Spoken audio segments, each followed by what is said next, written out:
Hey everybody, welcome back to the channel. We're here in Panama City Beach celebrating my son being done with his leukemia treatments. It's been 2 long years, and so we decided to come out here for a few days. It's absolutely gorgeous, by the way, if you guys ever get the chance. The sun just set here in Panama City. Looking down the coast there, you can see all the hotels, and then we have the pier over here. But it is absolutely gorgeous out here. You know, you just can't beat those Gulf Coast sunsets. But, you know, one thing I wanted to talk about was how do we go about building, you know, let's say $1,000 fund or $1,000 per month income stream for whatever it is that we want to do. Rather it's, you know, you want to travel or you want to build a long-term dividend stream, dividend income. There's a variety of ways you can do it. Now, the thing to keep in mind is that you just have to be consistent, right? So one thing that's often overlooked is just being consistent. Putting in $300 a month sounds boring, you know, even if it's just in an index fund or something where you don't touch it, and then eventually you can withdraw, let's say 4%, right? That's called the 4% rule. But it's all about consistency. So like, for example, I have my Roth IRA, Roth 401k set up every month. I have one through my work, and I also have a separate Roth IRA where I'm always putting money in there no matter what. So before I even get paid, I'm putting in, let's say, $300 or $400 right off the bat from my paycheck. It's like, I think 6 or 8%, whatever it is. My employer matches it. And then, you know, over time that builds up. So the goal really is just to build assets, right? Build assets in ideally a tax deferred or a tax advantaged account such as a Roth IRA. That's the way I like to do it. And then what you do is basically you just put in money every month. It sounds really simple, but it's all about consistency. And so when we're talking about getting, you know, to $1,000 per month, there's a variety of ways you can do it. You know, there's a variety of ways you can, you know, essentially get to $1,000 per month. But it takes money to make money. And so if you think about some of the ETFs we talk about on this channel, you have $100,000 and something yields 10%. Well, now you're talking $10,000 a year. Not quite $1,000 per month, but you're getting close. If you have $250,000 and you can get a 5% yield, right? Do the math on that. Same thing.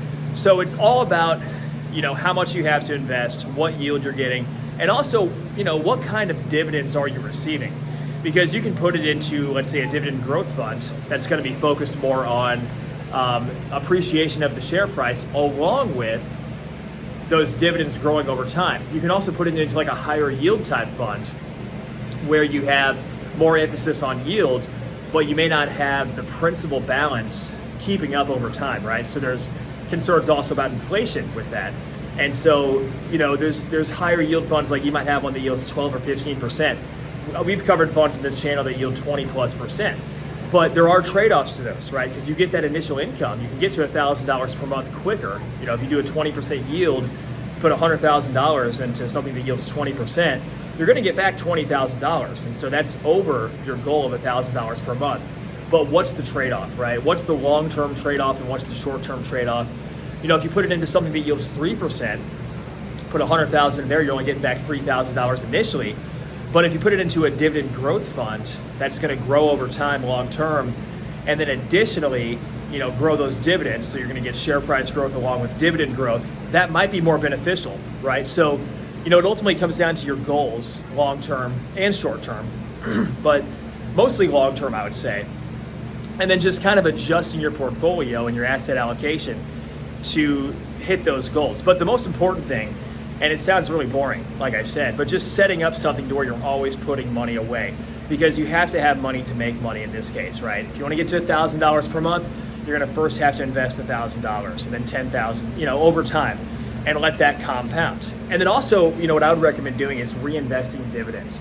Make sure you're reinvesting those dividends. Make sure you are taking those dividends every month if you can, especially like a Roth IRA, Roth 401k, something like that, where those dividends are just rolling back in there. Now, the Roth IRA is going to be more of a long-term strategy. So if you're thinking about like, how do I get $1,000 and, you know, I want to withdraw this money over the next 5 years or something, then you might want to consider a taxable brokerage account, right? So you might want to consider something that's just regular taxable income. What's going to happen in that case is you're going to get taxed on the income whenever you know, basically earn it from the dividends right away. and you can always reinvest it, but you are going to have to consider those taxes, right? So there's a variety of considerations, but like I said, guys, this isn't really complicated. People want to overcomplicate this stuff, and I think the main thing is people want an easy solution. I mean, who doesn't want an easy solution to making $1,000 per month, right? But the key, and you'll ask anybody who's retired or anybody who's built wealth over the long term, they'll tell you that starting somewhere, you have to start somewhere, even if it's only $100 a month, $50 a week, even $25 a week, right? It's something. You have to put something away. And like I said, it sounds boring, but at the end of the day, if you're not doing that, then you have zero chance of reaching your goals. If you are doing that though, and if you're doing it in larger amounts over the long term, then you have a better chance of reaching your goals, right? You have a better chance of hitting that $1,000 per month. Maybe you want to earn $5,000, maybe you even want to earn $10,000 a month long term. So it's all about consistency. That's the main thing I'll say. And like I said, for myself, I focus on the Roth IRA, the Roth 401k, those long-term tax-advantaged strategies. Now, the traditional 401k, the traditional IRA, those are fine too. Those are going to be tax-deferred though. So whenever you go to take those out in retirement, you are going to owe those taxes, right? So just keep that in mind. But yeah, guys, hope you enjoyed this short video. I just wanted to make a quick one, kind of talk about how we can scale up perhaps to $1,000 a month.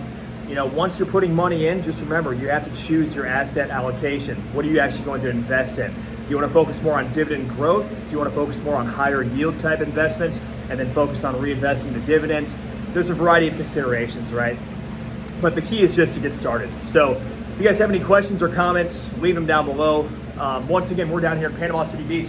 I highly recommend, if anybody, if you ever get the chance, come on down here, guys. It is absolutely gorgeous. I think this place is really underrated. It gets a bad rap for spring, the spring break party scene, which really is not bad.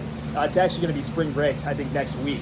But apparently it's gone, way downhill, or it's gotten like a lot less in terms of the spring break party scene.